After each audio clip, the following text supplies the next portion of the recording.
Bonjour, bonsoir les amis, j'espère que vous allez bien, que vous êtes en forme, que vous avez la méga pêche. Dans cette vidéo, j'ai envie de répondre à une question.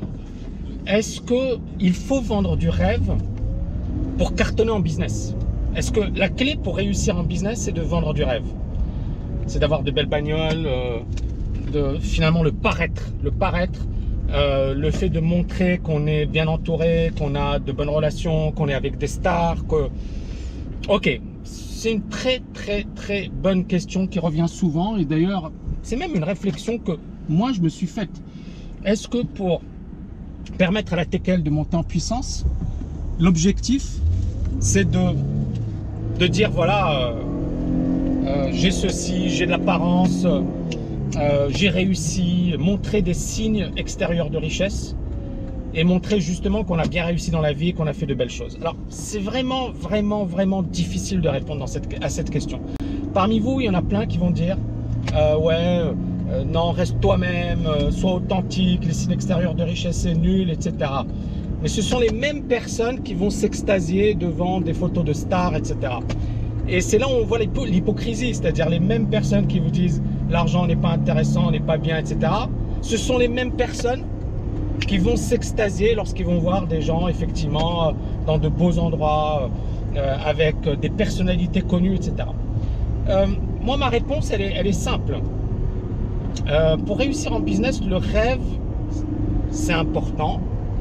Et on l'a vu avec les Kardashians, qui ont fait tout un business sur le rêve, sur le fait de montrer une vie de rêve, même si leur vie elle est pourrie, mais ils montrent finalement une vie de rêve. Les rappeurs en ont joué un max avec les belles bagnoles, les belles nanas, et ça marche.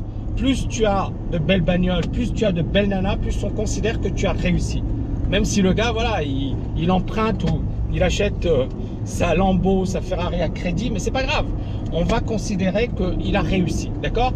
Donc il y a beaucoup cette culture du paraître, Alors moi j'ai envie de dire que par rapport à ça, moi mon avis par rapport à tout ça, c'est que de temps en temps c'est bien de mettre une couche, de temps en temps c'est bien de montrer qu'on a une belle bagnole, etc. Mais en fait les gens, bien évidemment que ça les attire, bien évidemment que c'est du marketing et du super marketing. Mais c'est pas du bon marketing, c'est pas du marketing sain, c'est pas du marketing durable, c'est le marketing je dirais des faibles, c'est-à-dire des personnes qui n'ont que ça à montrer. C'est-à-dire si, je sais pas moi, Gary Vaynerchuk, on le voit pas avec des Ferrari et des Lambo, pourtant le gars il explose. Pourquoi? Parce qu'il est bon. Et c'est un exemple de gars qui finalement a des putains de résultats sans avoir besoin de montrer alors que le gars il a des centaines de millions, hein, sans montrer effectivement des signes extérieurs de richesse. Et c'est intéressant, même si le gars voilà il est blindé de thunes, hein, y a pas faute, et il le dit, je suis blindé de thunes. On a des gars comme Tony Robbins également, on le voit pas trop, alors de temps en temps bien évidemment il montre sa villa qui est magnifique en Floride, il a une île privée à Hawaï, mais on le verra pas trop dans les trucs de richesse, même si bon il a un jet privé, de temps en temps il prend des photos avec son jet privé. Bon, c'est pas un rigolo non plus, mais il n'en fait pas sa marque de fabrique, c'est-à-dire il va pas jouer sur un marketing orienté sur voilà j'ai une belle caisse, j'ai un jet privé, etc. Généralement c'est lui, c'est Tony Robbins, voilà, le coach international, le coach mondial, le coach qui a une réputation de dingue et qui a des super bons résultats.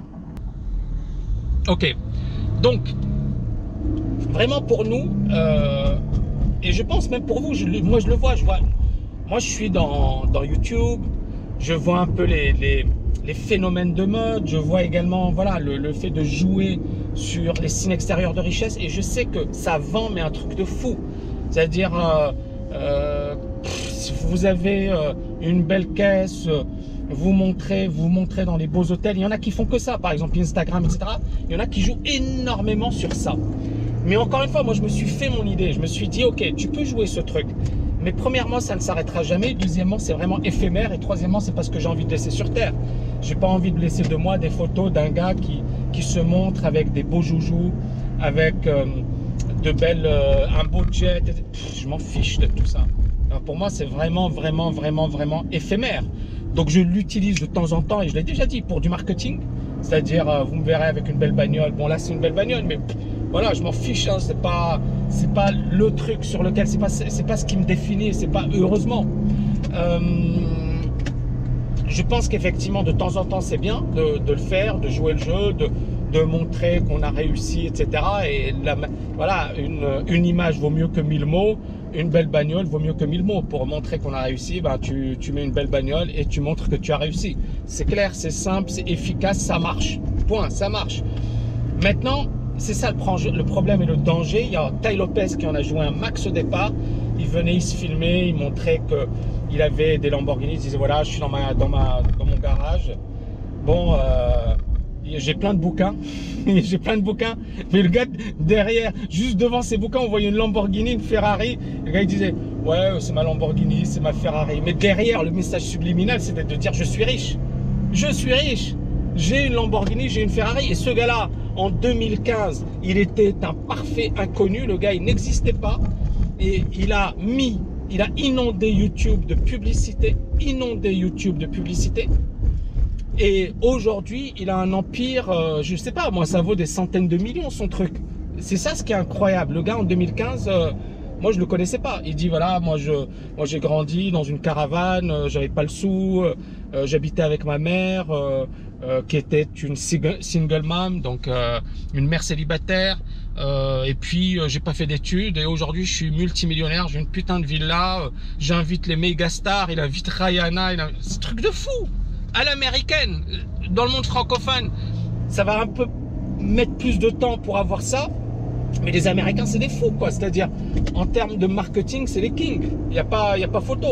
Donc le gars, il dit, voilà, moi j'ai grandi dans une caravane avec ma mère, et aujourd'hui, j'ai une putain de villa à Beverly Hills, et j'invite Mark Cuban, j'invite des milliardaires chez moi, et je suis le maître du monde, et je suis super bon, je lis je sais pas combien de bouquins par semaine, et voilà, et je suis méga riche. Bon, on peut le croire, on peut pas le croire, je m'en fiche de tout ça.